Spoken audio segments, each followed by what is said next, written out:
Hello, my name is Andrew and I love to make monsters. I'm also a big fan of Madballs. I still have my original 1986 Lock Lips Madball, and surprisingly, he's still in pretty good shape. Over the years, I've collected a few other versions of Madballs. Recently, I was watching CoolToys video about the new Madballs released for the toy's 40th anniversary. Here we have Grossius Maximus, that gladiator. He's got that kind of Spartan helmet, and he's got a little bit of a mohawk. My excitement for the new Madballs soon turned to disappointment when I saw how poorly they looked. Later, I discovered they released a promotional video of the new Madballs, and they look so much better in this video. A little bit of false advertising in my opinion. This sort of feels like a bootleg version of the ones they posted on their socials and website. I couldn't have said it better myself. No, really, I couldn't. That's why I used Retro Slacker's clip. Then I had an idea. No, a really good idea. What if I remade one of the new designs into more of what I think it should look like? But to do the best job that I could, I need to head to Walmart and pick up one for myself. The initial wave contains 4 previously done characters along with 2 new ones, all with varying amounts of hair, which I thought was a bit odd for a toy meant to be tossed around like a ball. Since I wanted to remake one of the new characters, I picked up the Gladiator one and headed home to get to work. For this project, I decided to use Super Sculpey and some foil.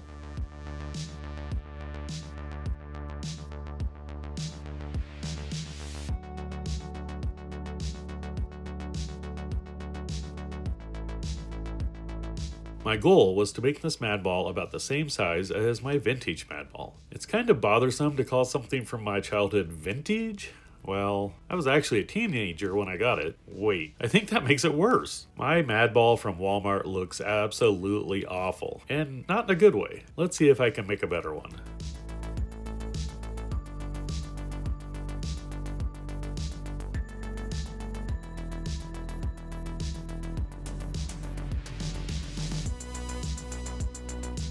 With the foil ball covered, I can start working on the indentions for the eye sockets and mouth.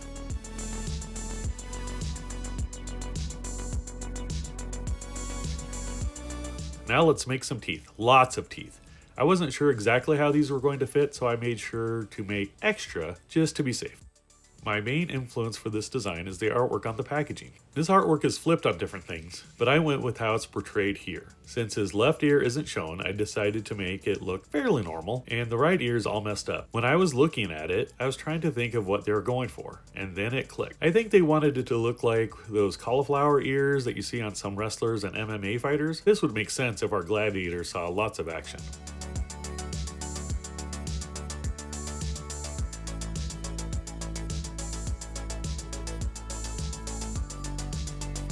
Now to make the arrow that is sticking through him. Well, it looks like an arrowhead, but there's no fletching on the other end. Maybe it's a spear? My best guess is it would be a Roman spear, but doing some research, I couldn't find one with a tip shaped like this, and a wooden shaft. Wait, maybe I'm overthinking this. Just maybe. Now hear me out here. Just maybe this fictional ball head thing isn't historically accurate. To save my progress, I'm going to bake everything I've sculpted so far according to the package instructions. Now to add some gums. I'm using liquid clay adhesive anywhere I want to attach unbaked clay to baked clay. This will really help bond everything together when it bakes.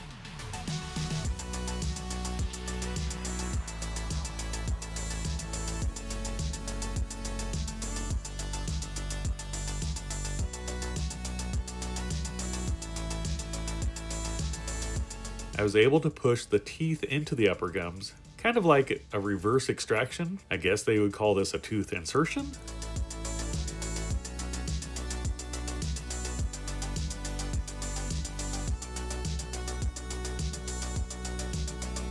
The lower teeth were a bit trickier. Since his mouth was getting crowded, I had to place them in front of the lower gums and add another layer of clay over them.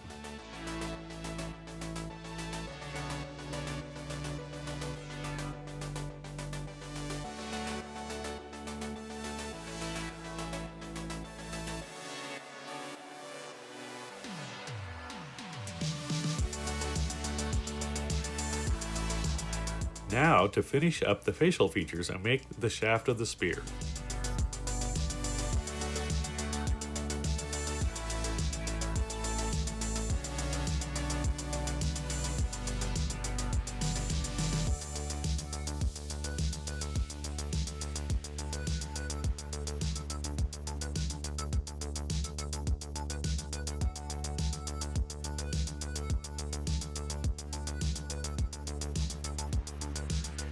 This seems like a good time to save my progress again. Even though the artwork only shows a small portion of the spear, I wanted to make the entire spear and drill a hole for it to go through.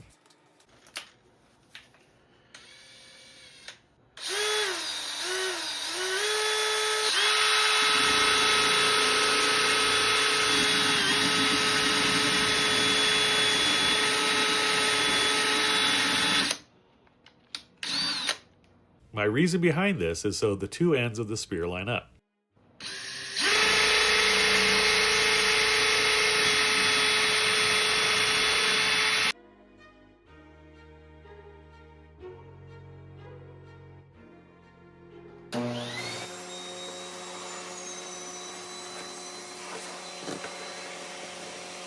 I was afraid if I made it in two separate smaller parts, attached them to the outside of the sculpture, and by chance I wasn't able to get it perfectly lined up, it would look off. And when I say by chance, I mean I almost for sure would be off a bit, and that would probably drive me nuts.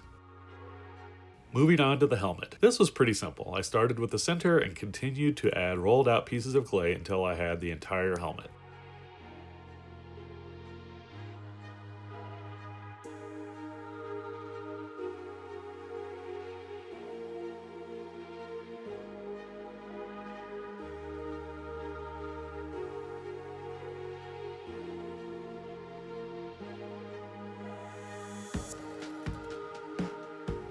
To give the look of the spear bursting through the helmet, I made several cuts in the clay over the opening, and pushed a plastic sculpting tool through the clay from the same direction the spear would have traveled, finishing the look by peeling the clay more outwards using a curved metal sculpting tool.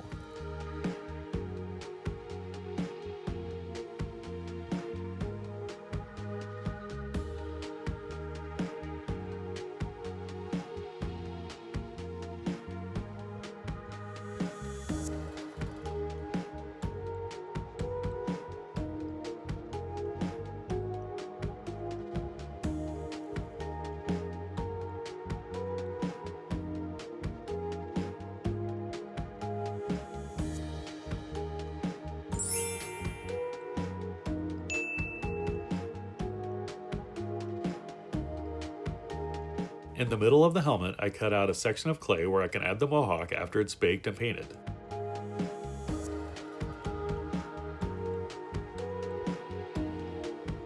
Last thing before I give it a final bake is to add some texture. Is this the normal texture of the metal, or has it been hit too many times that this helmet is all dented up? Let me know in the comments which one you think it is.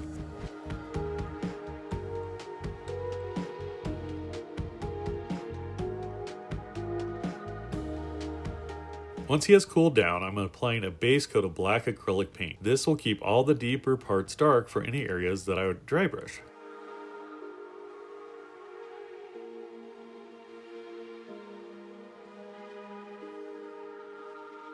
A couple areas looked a little off, so I sanded them and reapplied the black paint.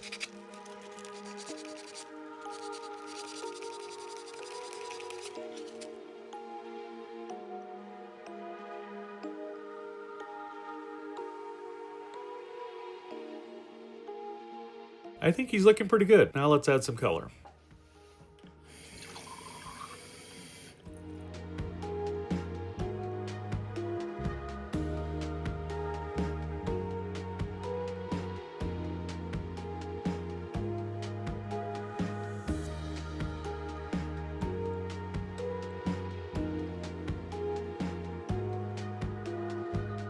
Maybe this guy's a zombie. That might explain his complexion.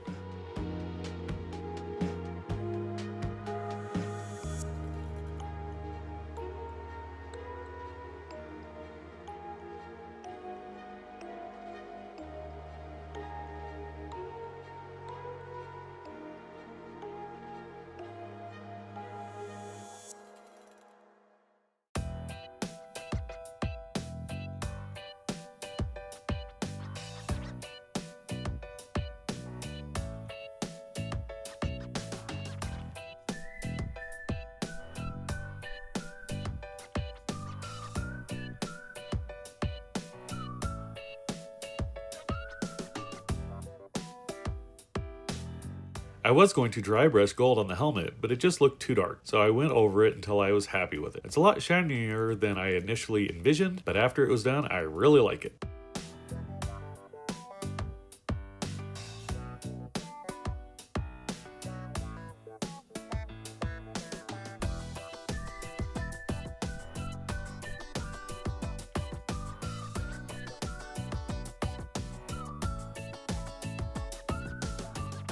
Since I began this project, I knew I didn't want the teeth to be pure white. Monster teeth shouldn't be that way, so I dry brushed a little bit of yellow over them. To get the veins in the eyes as thin as I thought they should be, I used a toothpick. This method works great, but you do need to dip the toothpick into the paint more often than you would a brush. For the ooze dripping out of the ear, I attempted to use glow-in-the-dark paint, but it just didn't cover well enough over the black paint. I should have known this from previous projects, but I'm kind of a slow learner, or just extremely forgetful. Now to give the teeth their final touch so they look even worse. A slight brown wash will really nail that unclean look.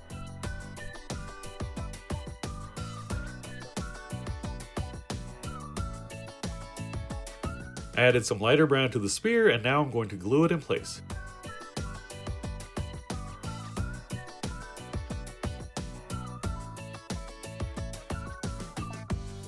To make a few of the details pop a bit more, I dry brushed some white where I thought it would help.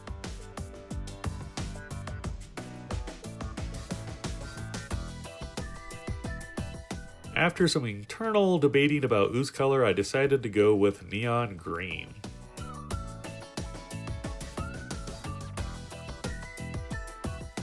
With the painting done, it's time to add some UV resin to the eyes, teeth, and gums.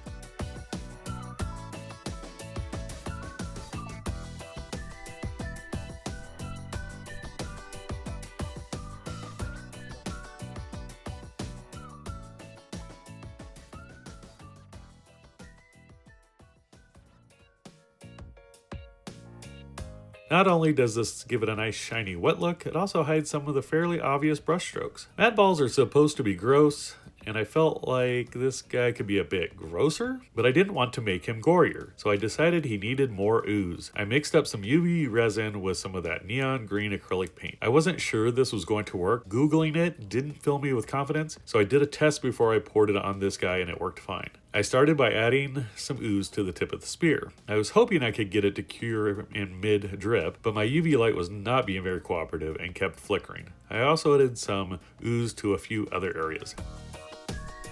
I thought I was done painting. I really wanted to be done painting, but after sharing a few progress pictures with a friend of mine, he encouraged me to add that line that goes around the edge of the helmet.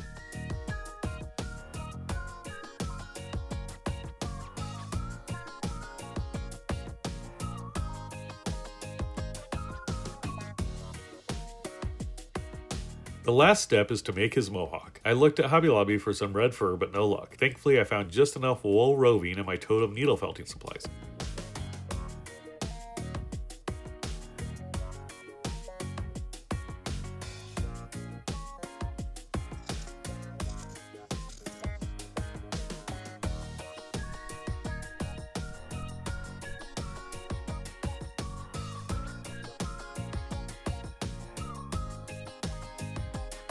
Attaching it with some Loctite super glue gel.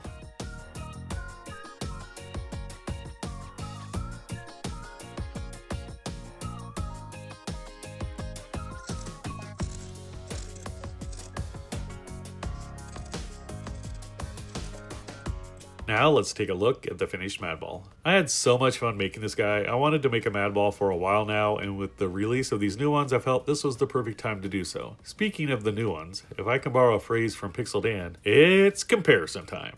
Here they are side by side. Please let me know in the comments your thoughts on this project.